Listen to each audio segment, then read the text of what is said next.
Hey guys, welcome back to I'm Just a Fan with your host Ben, and we got a lot to talk about today. Today's video is going to be focusing on just the Sixers and what they have done in the last day.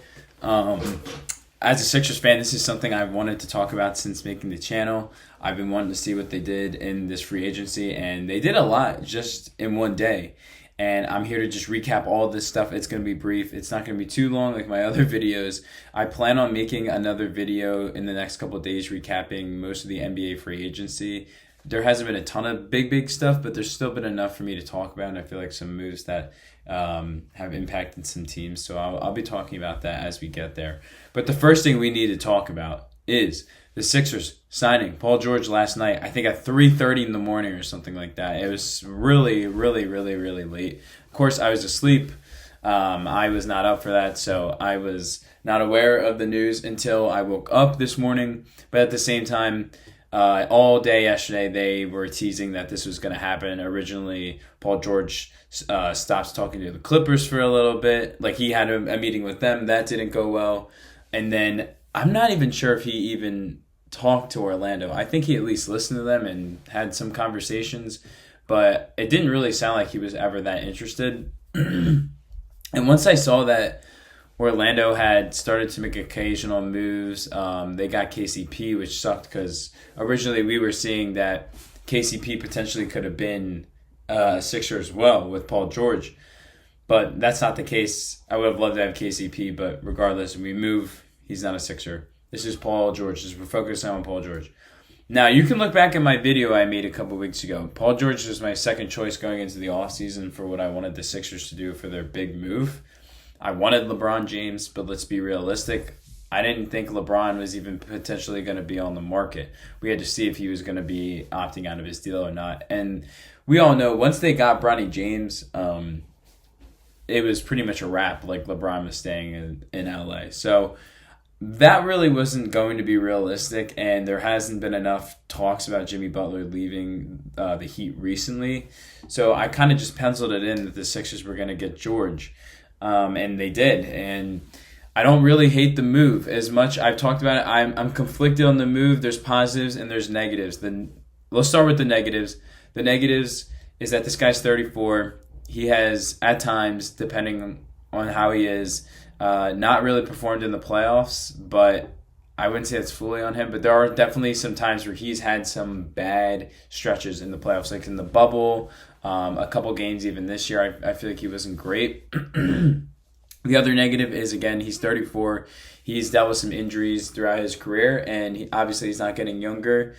And when you pair a guy that's already, getting hurt a decent amount, or at least occasionally, with a guy that's a given injury in Embiid every year, it does scare me a little bit, and it's almost like the definition of insanity. I've been here before. I've seen the Sixers do all this stuff.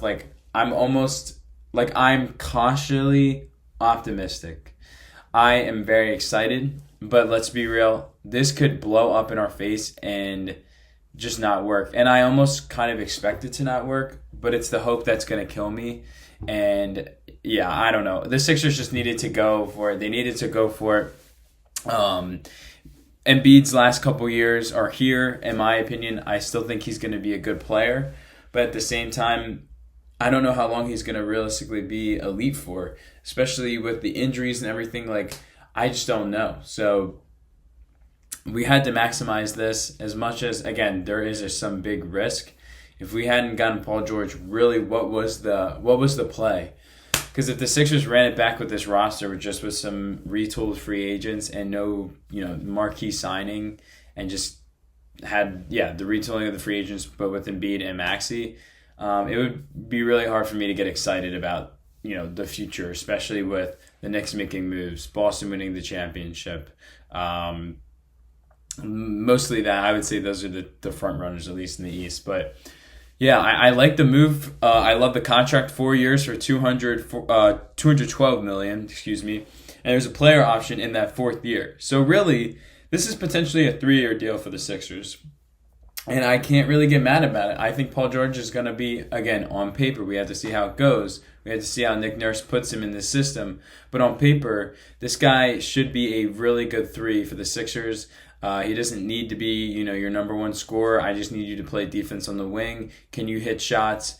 And I think it has potential. We'll see. But there's going to be some serious spacing with this team. You got Maxey, who's going to be, obviously creating a ton of space. Embiid is getting at least 2 guys per possession on him. And you got Paul George in the corner or rotating, around the perimeter. I think this is potentially a very good fit. But we have to see. I have faith in Nick Nurse to get this done. But I'm very excited. I'm just glad that they got the deal done. All right, next is Tyrese Maxey. He got a super max as well. Not really much to say about this. I'm just happy they got him locked up. This kid's very promising. He's young. We had the money for him. You can't let him go. I was actually in the camp a couple years ago to trade him for Dame. Thank God they did not do that. This kid is too much of a superstar. Dame's falling off. Was never really good defensively anyways. Not saying Maxey is. But I'd rather deal with the upside of having Maxey than an aging Dame like Milwaukee is right now. So, yeah, I just want to say congrats to Maxey. I can't wait to keep watching this guy. He's going to be a Sixer for a minimum of 5 more years. So, I'm very, very, very excited for that as a fan and very excited for him as well. And the last 2 moves that the Sixers made free agency-wise, you got Andre Drummond as a backup center for 2 years, $10 million.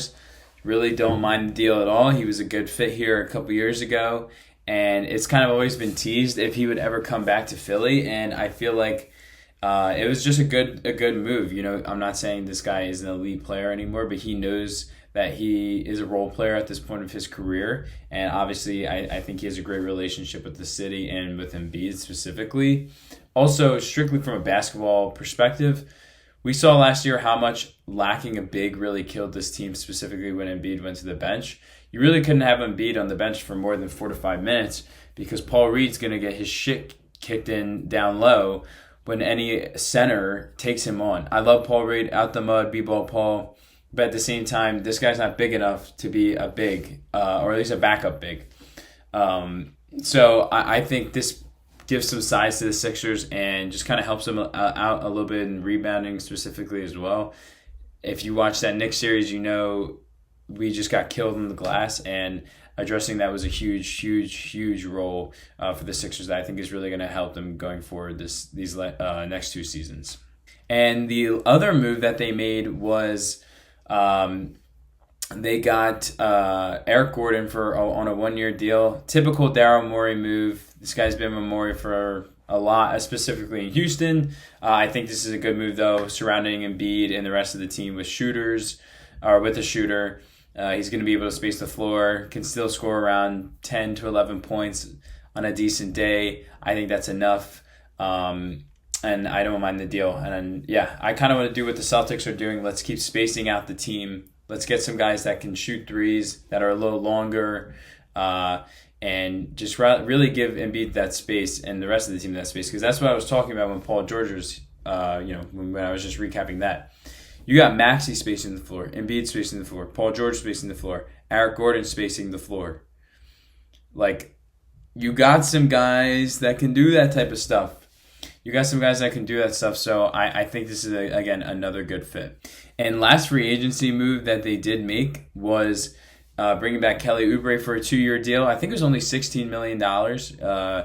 Again, if that's wrong, apologies on my part, but I thought that was a solid deal. I'm not in love with Kelly Oubre's offensive game. There are times where he can be really good, and there are times where he can be really bad. Kind of reminds me of like a worse version of Westbrook. I'm not saying he is Russell Westbrook, not in that way, but more with just the intensity of like, this guy is either going to be on tonight or he's going to be shooting 3 for 12 from the field, and you're just going to have to deal with it.